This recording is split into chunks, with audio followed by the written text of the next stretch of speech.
So, the next one that we have are the pill, the patch, and the ring.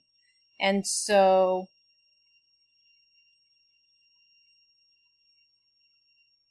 these are different. You could include them all on the same line if you want to write small, that's fine. These are all hormonal, in the hormonal category, all about 91% effective.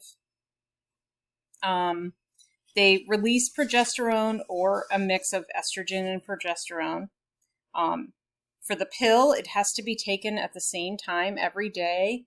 The patch must be changed the same time every week. It's worn on the skin. You can see it in the pictures right there of the different places that you can put it. And the ring, same thing. It must be changed at the same time every month. And so it's only considered 91% effective because human error accounts for the lack of effectiveness, meaning people forget to take the pill. People forget to change the ring. Or don't change the patch. So that is why, or do it every other week or something like that. Like, people just make mistakes. And so that affects the effectiveness. That makes sense. All right. The next one that we're going to talk about is a condom. It is a barrier method. It prevents the sperm from getting into the vagina. It prevents against STIs and STDs, which is good. It's only used one time and then tossed away, and the cost is $0 to $2. It's readily available at a drugstore, a convenience store. They're sold in a lot of different places.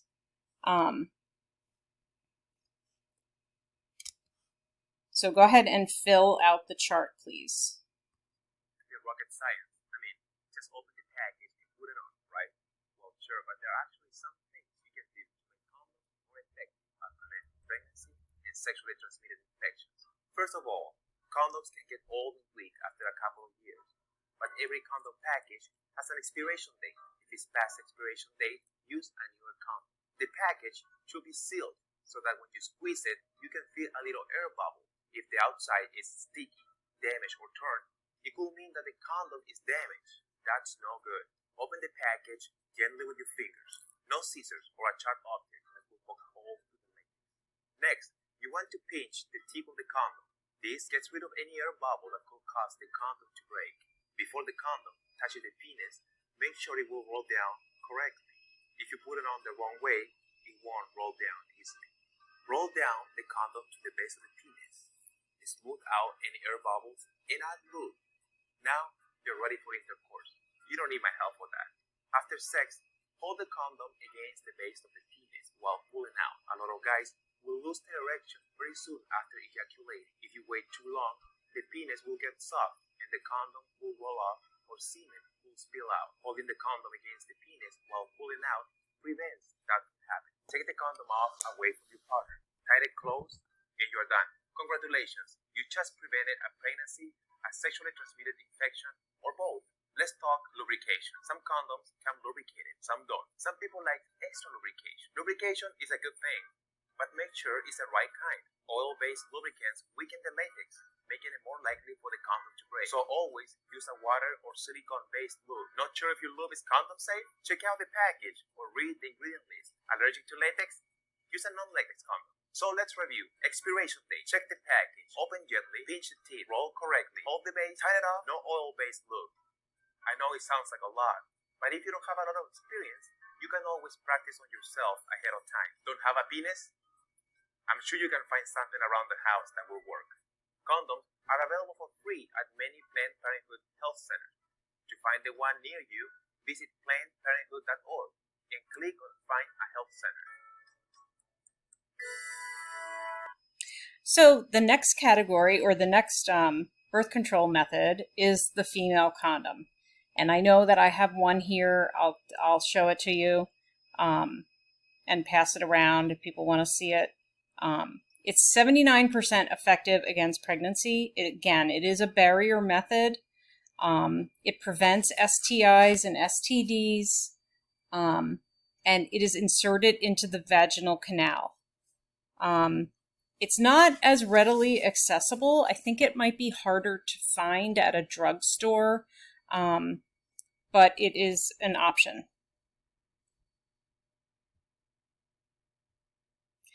Next is a diaphragm.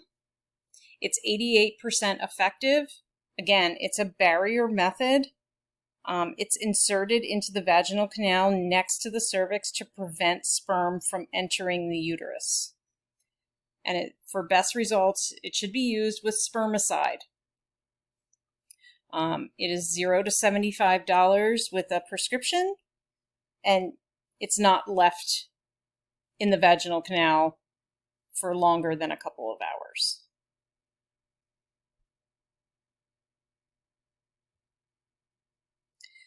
Next is the birth control sponge. It's 76 to 88% effective. It's $15. You can buy it at a drugstore. It's inserted into the vagina next to the cervix. It has spermicide in it, and it's a barrier method that needs to be used every time.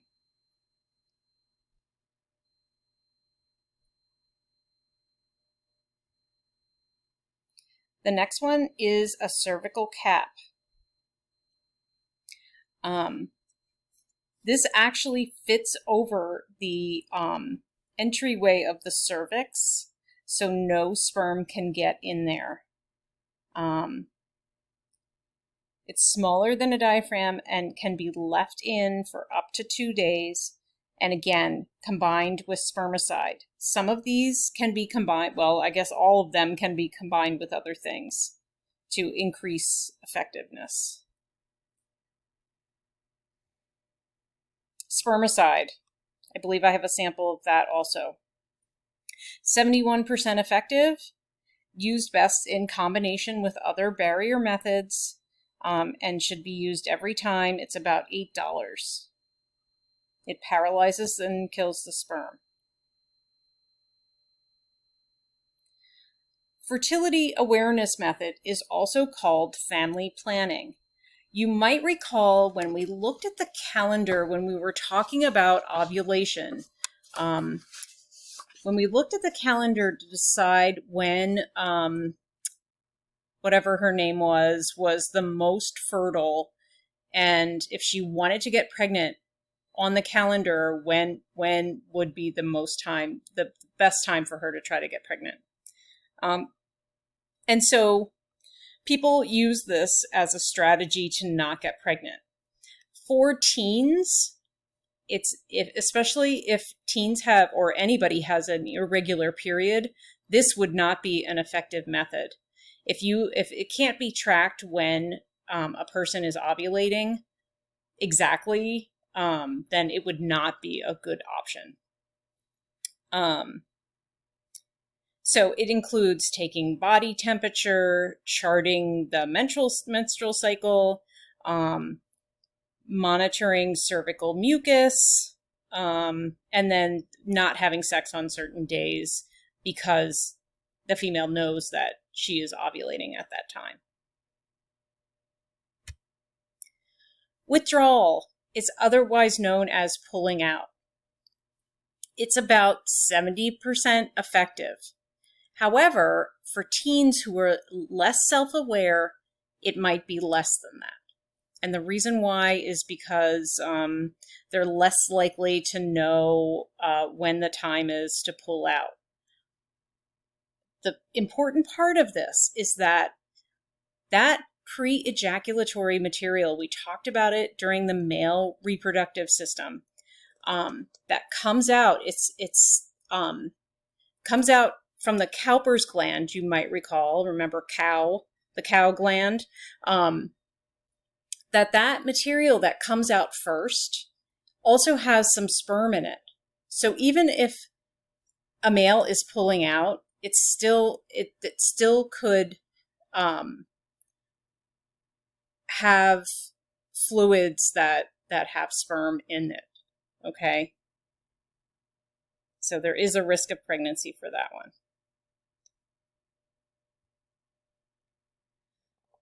And finally, the only 100% effective method of not getting pregnant or getting STDs is abstinence. What does that mean? It means not having sex or waiting to have sex until you're married or you're older. And abstinence means abstaining from sexual intercourse or sexual activity. It's the only one that's 100% effective. Okay?